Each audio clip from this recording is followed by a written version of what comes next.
Hello friends, welcome to Malayalees kitchen. അപ്പോൾ ഇന്ന് നമുക്ക് ചെറുപയർ തോരൻ തയ്യാറാക്കാം. ഞാനിത് വേവിച്ച് ഉപ്പും മഞ്ഞളും ഇട്ട് വേവിച്ചതാണേ.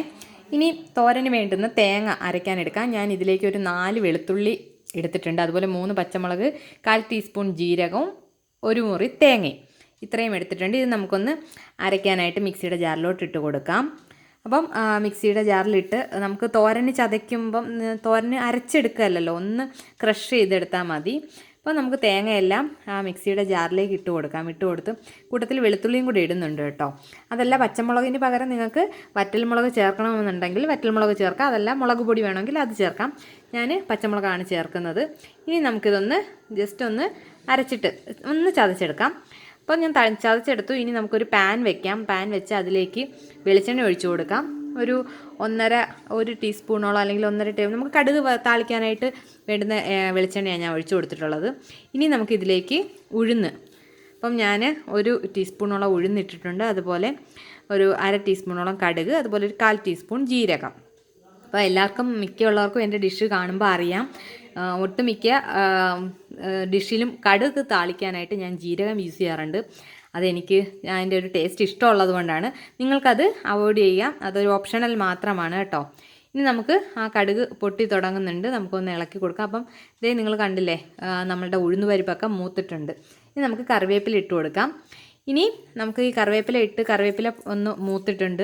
നമ്മളിതിലേക്ക് തേങ്ങ ചതച്ചതാണ് കേട്ടോ. തേങ്ങയും ജീരകവും അതുപോലെ വെളുത്തുള്ളിയും പച്ചമുളകും കൂടെ ചതച്ച തേങ്ങയാണ് ഞാൻ ഇട്ടിട്ടുള്ളത്. ഇത് നമുക്കൊന്ന് ചൂടാക്കിയെടുക്കാം. ഒന്ന് അതിൻ്റെ വെള്ളമയം മാറണം, നമ്മളുടെ തേങ്ങ ഒന്ന് വേവാൻ വേണ്ടിയിട്ടാണ് കേട്ടോ. ഇതൊന്ന് തേങ്ങ ഒന്ന് ചെറുതായിട്ട് ഡ്രൈ ആയിട്ടുണ്ട്. ഇനി നമുക്ക് ഇതിലേക്ക് വേവിച്ച് വെച്ചിരിക്കുന്ന പയർ ചേർത്ത് കൊടുക്കാം. ഓക്കെ, അപ്പോൾ പയർ ചേർത്തു. ഞാൻ ഉപ്പും മഞ്ഞളും ഇട്ട് വേവിച്ചതാണ്, എന്നാലും നമ്മൾ വെള്ളത്തിൽ നൂറ്റിയെടുത്തില്ലേ. ഇനി നമുക്ക് ലേശം ഉപ്പും മഞ്ഞളും പിന്നെ കൂട്ടത്തിൽ ഞാൻ പച്ചമുളകാണ് ചതച്ചത്, ഒരല്പം മുളക് പൊടിയും കൂടെ ചേർത്ത് കൊടുക്കാം. അപ്പോൾ ഞാൻ ഒരു 1/2 ടീസ്പൂണോളം മഞ്ഞൾപ്പൊടി ഇട്ടിട്ടുണ്ട്. 1/2 ടീസ്പൂണല്ല, 1/4 ടീസ്പൂണോളം മഞ്ഞൾപ്പൊടി ഇട്ടിട്ടുണ്ട്.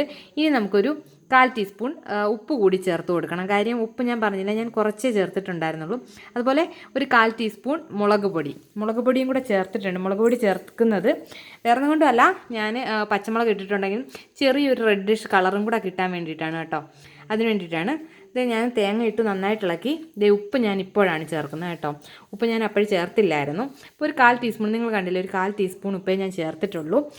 നമ്മളുടെ തോരൻ റെഡി ആയിട്ടുണ്ട്. കാര്യം തേങ്ങ നമ്മൾ ആദ്യമേ വേവിച്ചത് കൊണ്ട് തന്നെ ഒന്ന് അടച്ച് വെച്ചിട്ട് ഒരു മിനിറ്റ് മാത്രം നമ്മൾ വെയിറ്റ് ചെയ്താൽ മതി. നമ്മളുടെ തോരൻ ഇവിടെ റെഡി ആയിട്ടുണ്ട്. അപ്പം നല്ല ടേസ്റ്റാണ്. അതുപോലെ പെട്ടെന്ന് നമുക്ക് വേവിച്ചെടുത്തിട്ട്, ആദ്യം നിങ്ങൾ പയർ ചേർത്തിട്ട് തേങ്ങ ഇടുന്നതിലും നല്ലത് തേങ്ങ ചേർത്ത് ഒന്ന് ചൂടാക്കിയതിന് ശേഷം വേവിച്ച പയർ ഇടുന്നതാണ്. നിങ്ങൾ ഇങ്ങനെ ട്രൈ ചെയ്ത് നോക്കൂ.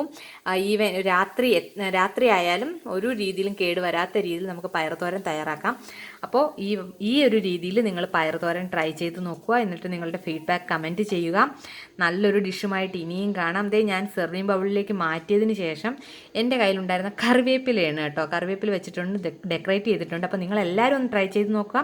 അടുത്തൊരു ഡിഷുമായിട്ട് ഇനിയും കാണാം. അതുവരേക്കും ബൈ.